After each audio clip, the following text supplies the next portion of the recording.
This is English ABC with my English classes. In today's video, I have brought another set of objective questions of story of English. Story of English के दूसरे मतलब अगले set के साथ हम हैं। ये है सेट नंबर 8। इससे पहले हमने ऑलरेडी 7 सेट्स अपलोड किए हुए हैं और उन सातों सेट्स को मतलब जिस किसी भी स्टूडेंट ने देखा हम उसके बहुत बहुत थैंकफुल हैं। आपसे रिक्वेस्ट है कि अगर आपको ये वीडियो इस काबिल लगे तो आप इसे सब्सक्राइब करें।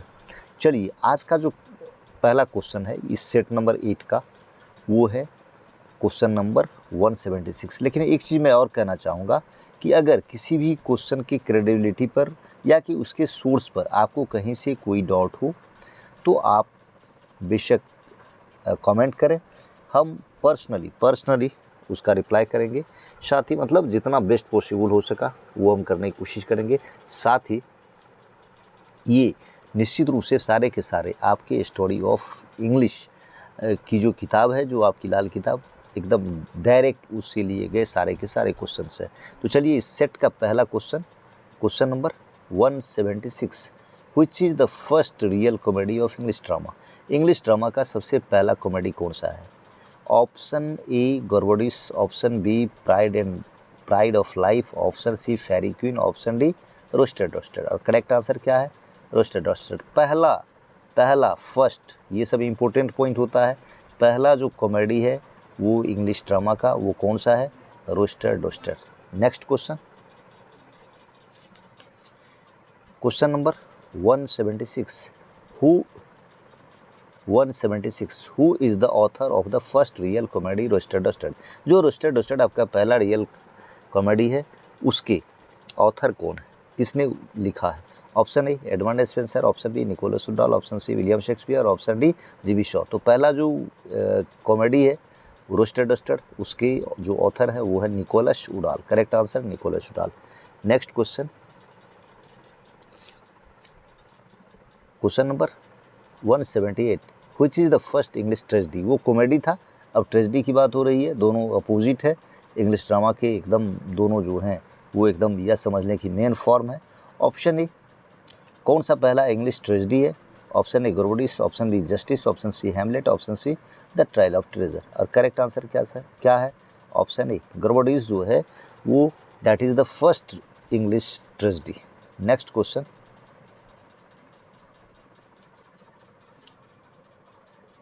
Question number 179, the first English tragedy was written by, मतलब इंग्लिश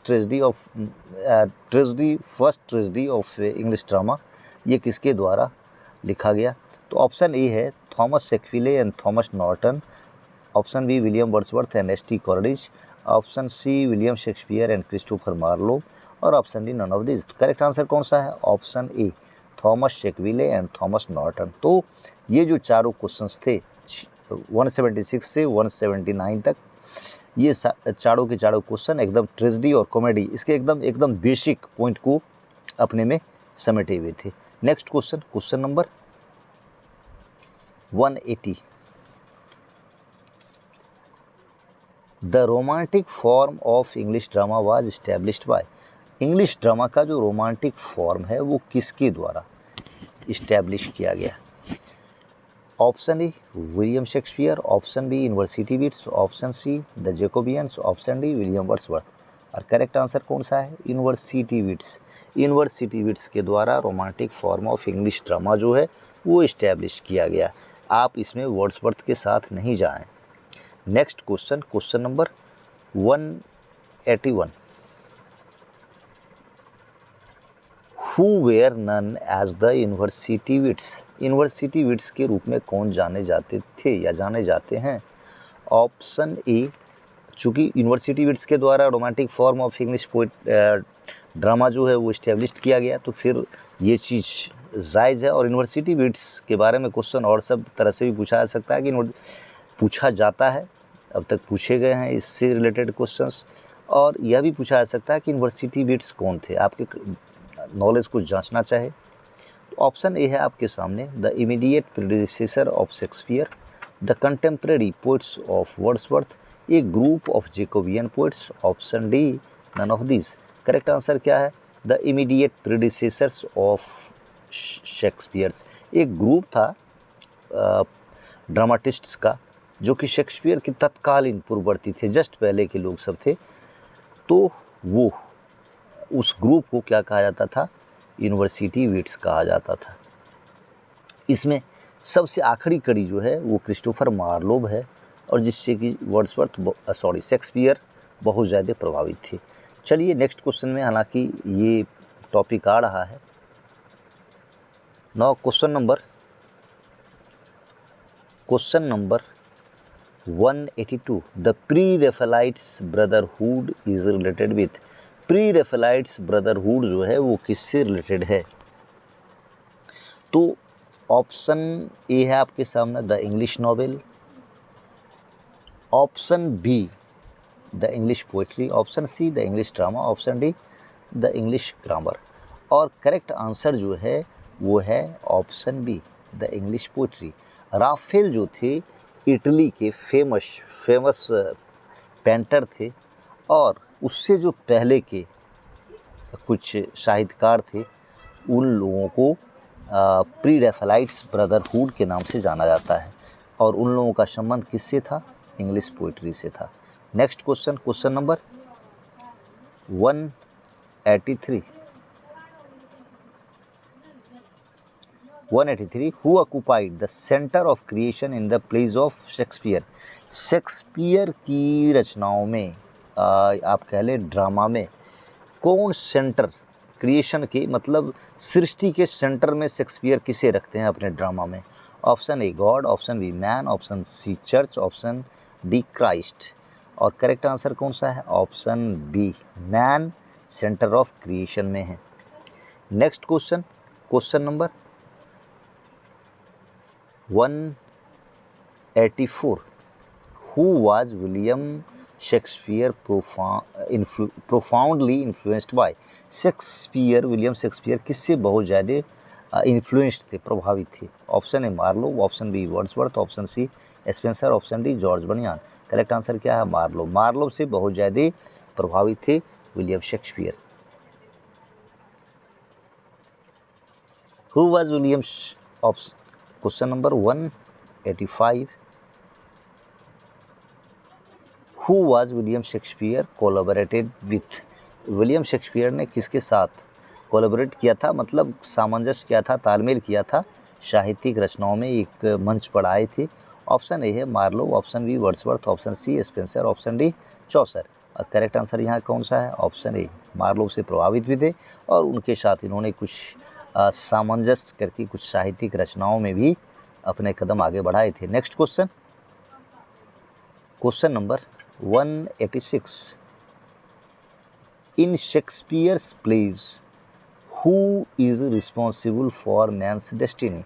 शेक्सपियर के नाटकों में, शेक्सपियर के ड्रामाओं में कौन आदमी की नियति के लिए कौन रिस्पॉन्सिबल है, कौन जिम्मेदार है? Option A God, option B Christ, यानी क्राइस्ट मतलब समझ लें आप ईसा मसीह, गॉड ईश्वर, option C man himself, option D none of this. Correct answer क्या है? ऑप्शन सी मैन खुद। मैन हिमसेल्फ मीन्स मैन खुद। शेक्सपियर के अनुसार आदमी अपने डेस्टिनी के लिए, अपनी नियति के लिए, अपने भाग्य के लिए खुद ही जिम्मेदार है। ये शेक्सपियर के प्ले का मेन थीम है। Next question, question number 187, who was in keeping with whose views. आप यह समझ लें, whose view was in keeping with the Renaissance spirit of free will. Renaissance का जो स्पिरिट था फ्री विल का, मतलब रेनेसां का मुख्य, मतलब एक तरह से मुख्य आप विशेषता कह लें, तो किसके विचार उसके साथ मेल खाते थे? रेनेसां की जो मुख्य विशेषता है फ्री विल, उससे किसके विचार मेल खाते थे? Option A Shakespeare's, option B Wordsworth, option C G V. Shaw's, option D Milton's. Correct answer क्या है? ऑप्शन ए शेक्सपियर जो थे उनके विचार काफ़ी मेल खाते थे किससे? रेनेसां के spirit free will say. Next question, question number 188. The Licensing Act of 1737 restricted the freedom of expression by. 1737 का जो लाइसेंसिंग एक्ट था, एक कानून जो था, उसने किसके द्वारा जो फ्रीडम ऑफ एक्सप्रेशन को एंजॉय किया जा रहा था, किसके द्वारा वो एंजॉय किया जा रहा था फ्रीडम ऑफ एक्सप्रेशन, जिस पर लाइसेंसिंग एक्ट ने रोक लगा दी. Option A dramatist, option B grammarian, option C poets, option D novelist. Correct answer क्या है? ऑप्शन ए ड्रामाटिस्ट जो फ्रीडम ऑफ एक्सप्रेशन एंजॉय कर रहे थे, एकदम अपने बात को खुलकर सामने रखते थे, उस पर एकदम नियंत्रण किया, एक तरह से पाबंदी लगा दी.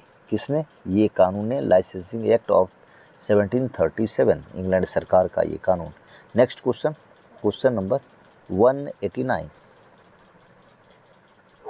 Where do we find William Shakespeare at his high water mark of excellence?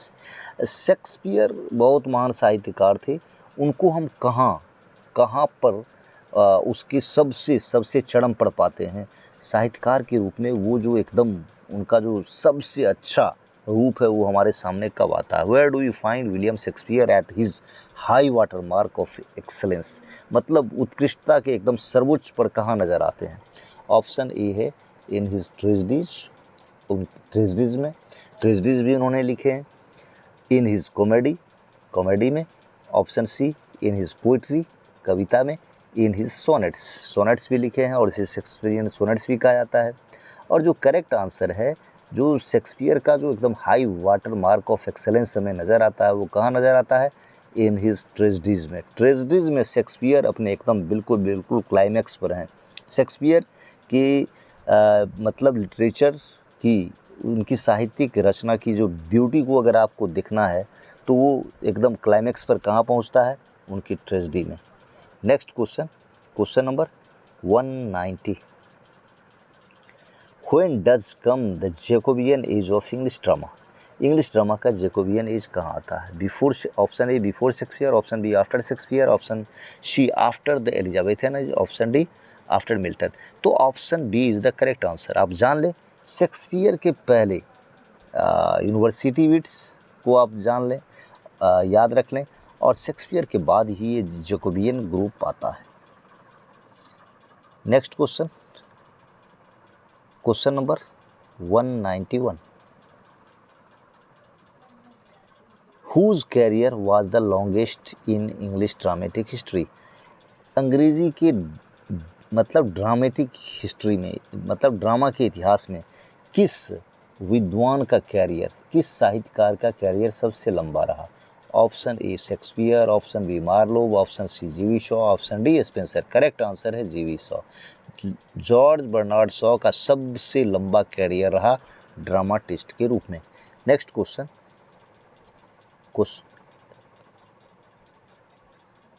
Number 192. Whose work is Widower's House? किसकी रचना है विडोवर्स house? Option A G B Shaw, option B T S Eliot, option C Chinua Achebe, option D W.H. Auden. Correct answer G B Shaw.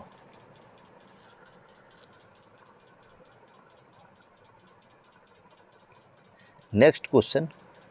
Whose work is Huckleberry Finn? Option A Samuel Beckett, option B Mark Twain, option C Chinua Achebe, option D Margaret Atwood. और जो correct answer है वो है option B Mark Twain की रचना है Huckleberry Finn. ये इसलिए important है, वैसे तो ढेर सारे ड्रामा है जो आपको देखने हैं, लेकिन चूँकि ये सब पूछा जा रहा है इसीलिए हकलबेरी फिन को आप दिमाग में रखें कि मार्क ट्वेन के द्वारा लिखा गया है. वैसे मेरा ये आपको सजेशन है कि आप as many as you can, मतलब जितना हो सके उन ड्रामास को याद रखें. इस लाइन पर कुछ भी बहुत ज़्यादा कॉन्फिडेंस के साथ नहीं कहा जा सकता है कि यह पूछेगा ही या नहीं पूछेगा. जो अब तक नहीं पूछा है हो सकता है वो भी पूछे, लेकिन ये एक दो बार रिपीट किया गया है हकलबेरी फिन, और ये मार्क ट्वेन के द्वारा लिखा गया है जो अमेरिकन ऑथर है. नेक्स्ट क्वेश्चन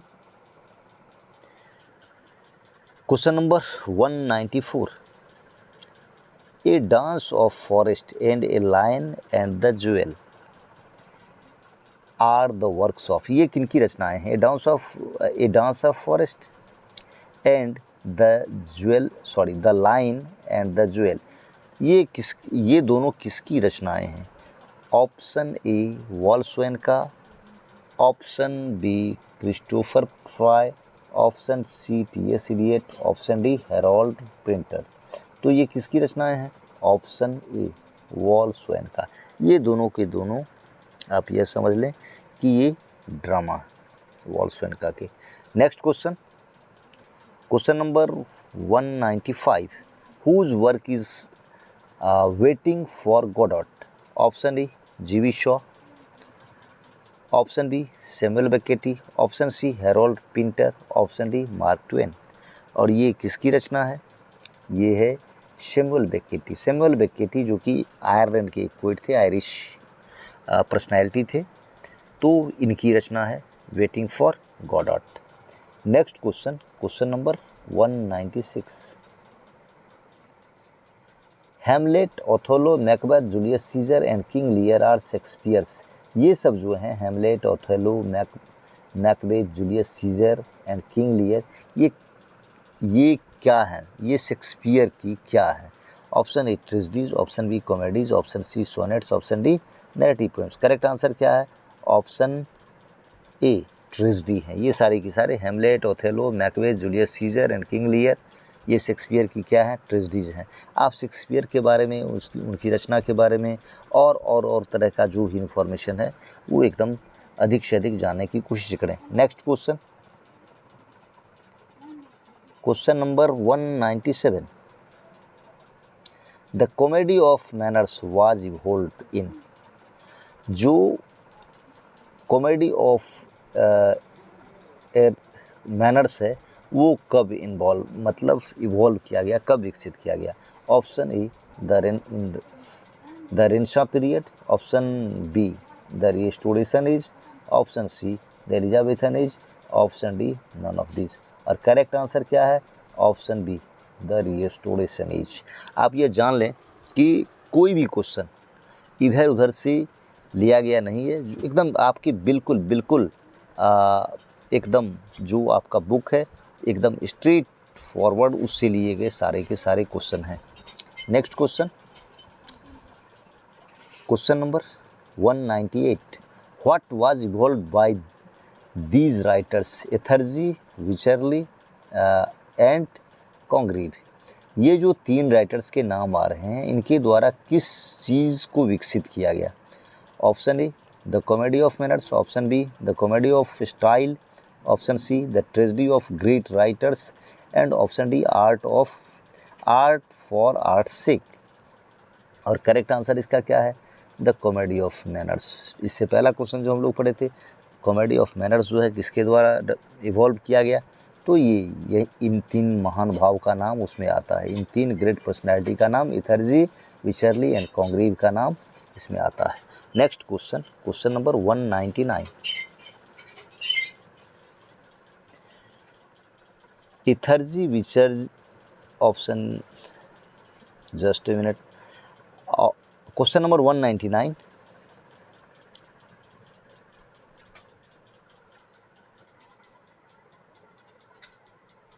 यहाँ थोड़ा सा स्पेलिंग एरर है। यहाँ टी को आप माने, एच से पहले आप टी को माने। Etherege, Wycherley and Congreve were, option A novelist, option B poets, option C story writers, option D dramatist. तो ये लोग क्या थे? Dramatist. Next question, question number 200 जो कि इस सेट का लास्ट क्वेश्चन है। What drove out a number of good men of theatre in England? England में मतलब ढेर सारी लोगों को, अच्छे लोगों को ड्रामा से किसने बाहर कर दिया? थिएटर मतलब आप यही समझ लें कि जो स्टेज होता था, ड्रामा लिखा जाता था या खेला जाता था, वो एक कल्चर था, थिएटर का कल्चर था। तो उस थिएटर से जहाँ की मतलब जिसमें साहित्यिक जो रचना थी समाज की ढेर सारी समस्याओं के समाधान का रास्ता वहाँ से निकलता था और वो एक बहुत बड़ा सेंटर हुआ करता था इंग्लैंड के लिए विद्वानों के इकट्ठा होने का, मनोरंजन का भी एक बहुत बड़ा सोर्स था। तो उस क्षेत्र से काफ़ी संख्या में अच्छे लोगों को किसकी वजह से बाहर जाना पड़ा या किसने बाहर कर दिया? Option A the Renaissance, option B films, option C the Licensing Act of 1737, option D the novels. और करेक्ट आंसर क्या है? The Licensing Act of 1737। इसकी वजह से काफ़ी ज़्यादा संख्या में जो अच्छे लोग सब थे वो काफ़ी ज़्यादा संख्या में थिएटर को छोड़कर चले गए। ये एक्ट इस तरह का था, एक तरह से आप काला कानून कह लें इंग्लिश ड्रामा के लिए। इस तरह हमने 2500 क्वेश्चंस को इसमें जो बेस्ट पॉसिबल हो सका उस तरह से डिस्कस करने की कोशिश की, आपको समझाने की कोशिश की। अगर आपको ये वीडियो अच्छा लगे तो आप हमारे चैनल इंग्लिश एबीसी को सब्सक्राइब कीजिए, ये रिक्वेस्ट है आपसे।